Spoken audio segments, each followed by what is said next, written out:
بسم اللہ الرحمن الرحیم۔ السلام علیکم۔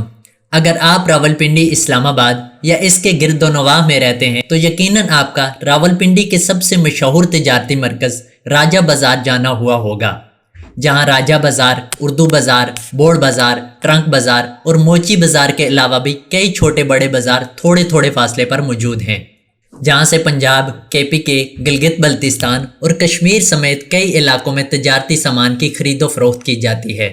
اگر آپ کا اس جگہ جانے کا اتفاق ہوا ہو تو یقیناً آپ نے بورڈ بازار، موچی بازار، ٹرنک بازار اور اردو بازار کے درمیان ایک لال رنگ میں رنگی پرانی سی بلند عمارت ضرور دیکھی ہوگی، جسے لال حویلی کے نام سے جانا جاتا ہے، جو کہ آج کل عوامی مسلم لیگ کے سربراہ شیخ احمد رشید کی رہائش گاہ ہے۔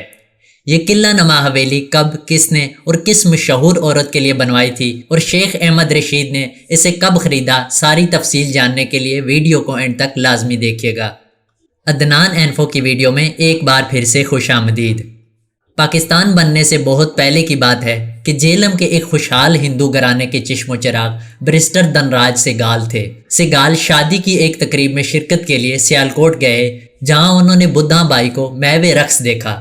بدھا بائی ایک مشہور رقاصہ تھی جو شکل و صورت کی وجہ سے کافی مشہور تھی۔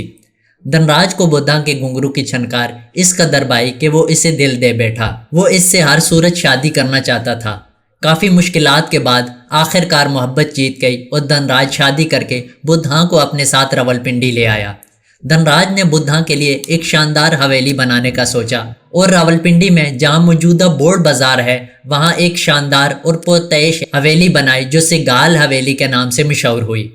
شیخ احمد رشید اپنی کتاب فرزند پاکستان میں لکھتے ہیں کہ چونکہ دونوں کے مذہب الگ الگ تھے، بدھا بائی ایک مسلمان عورت تھی جبکہ دھنراج ہندو، اس لیے احترام میں دھنراج نے بدھا کے لیے حویلی کے سین ایک مسجد اور اپنے لیے مندر بنوایا۔ دونوں اپنی اپنی عبادت گاہوں میں بنا کسی خوف کے عبادت کیا کرتے تھے، مگر آج اسی مندر، مسجد اور حویلی کے درمیان کئی گھر حائل ہیں۔ آس پاس کے پرانے مکینوں کے مطابق حویلی میں آنے کے بعد بدھا صوم و صلات کی پابند ہو گئی تھی۔ آہستہ آہستہ گانا سیکھنے والوں کی تعداد کم اور بدھا سے اسلامی درس لینے والے بڑھتے گئے۔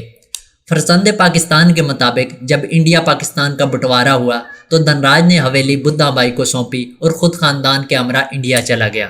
بدھا اکیلی رہ گئی اور ادھر عدالت نے اس حویلی کو متروکہ ملکیت قرار دے دیا، جس کے بعد حویلی کے 20ویں حصے میں سے صرف وہی حصہ بدھا بائی کو مل سکا جو آج لال حویلی کہلاتا ہے۔ عدالت میں بدھا بائی سے جج نے کہا کہ وہ بیان دے دیں کہ وہ ہندو ہو چکی ہیں یا دھنراج مسلمان ہو چکے تھے۔ اس دوران 2 بار عدالت کی سماعت ملتوی ہوئی کہ بدھا کو یہ بیان دینے پر قائل کیا جائے اور پوری حویلی صرف اسی کے حصے میں آئے، مگر اس نے عدالت میں کہا مذہب کے سوا ہم نے سب کچھ بانٹا۔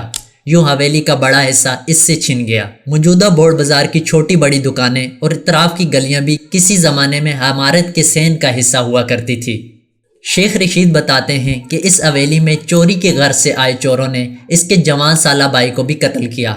طرح طرح کے لوگ بدھا کو اکیلا پا کر حویلی میں جھانکتے۔ لوگ سمجھتے تھے کہ وہ بہت زیادہ امیر خاتون ہے جس کے پاس سونے چاندی کے زیورات ہوں گے، مگر اس کے دامن میں ادھوری محبت کے علاوہ کچھ بھی نہ تھا۔ ایک رات بدھا بائی سہگال حویلی چھوڑ گئی اور کبھی نہ لوٹی۔ وہ کہاں گئی، کیوں گئی، کوئی نہیں جانتا، مگر دوبارہ کبھی بھی سہگال حویلی میں اسے کسی نے نہ دیکھا۔ پھر سالوں یہ حویلی ویران پڑی رہی، کوئی خوف کے مارے اسے خریدنے کو بھی نہ بڑھتا۔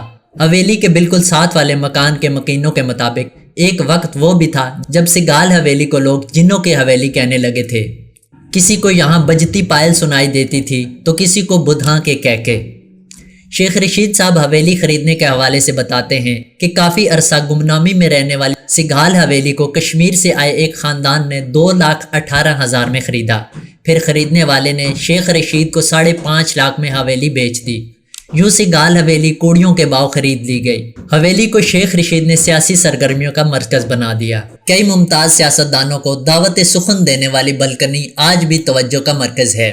اسی بالکنی میں نوابزادہ نصر اللہ، نواز شریف اور الطاف حسین جیسے سیاستدانوں نے عوامی اجتماعات سے خطاب کیے۔ شیخ رشید نے حویلی کی تزئین و آرائش میں لال رنگ کی کشمیری لکڑی کا استعمال کیا۔ نئے رنگ و روپ میں ڈالنے کے بعد اسے نام بھی نیا دیا گیا، لال حویلی۔ یہ نام بھی شیخ رشید احمد کا ہی دیا گیا ہے اور حویلی میں چپساں اس نام کی تختی بھی سن 80 کی دہائی میں لگائی گئی تھی۔ یوں بدھا بائی کی سگال حویلی شیخ رشید کی لال حویلی بن گئی۔ بدھا بائی کا ڈانس گھر آج بھی موجود ہے، جبکہ وہ 2 کمرے جن میں وہ رہا کرتی تھی ان پر پرانے تالے آج بھی پڑے ہیں۔ شیخ رشید صاحب نے بدھا کا بیڈ جس پر عدالت میں دیا جانے والا بیان کندہ ہے اپنے کمرے میں سجا رکھا ہے۔ شیخ رشید نے اپنی کتاب فرزند پاکستان میں لکھا کہ ایک بار کشمیر سے ایک افسر حویلی دیکھنے آیا، وہ رو پڑا اور بولا یہ میری ماں بدھا کی حویلی ہے۔ شیخ صاحب کہتے ہیں ہم نے اسے روکنا چاہا، بدھا کے بارے میں جاننا چاہا، مگر وہ کچھ کہے بنا ہی چلا گیا۔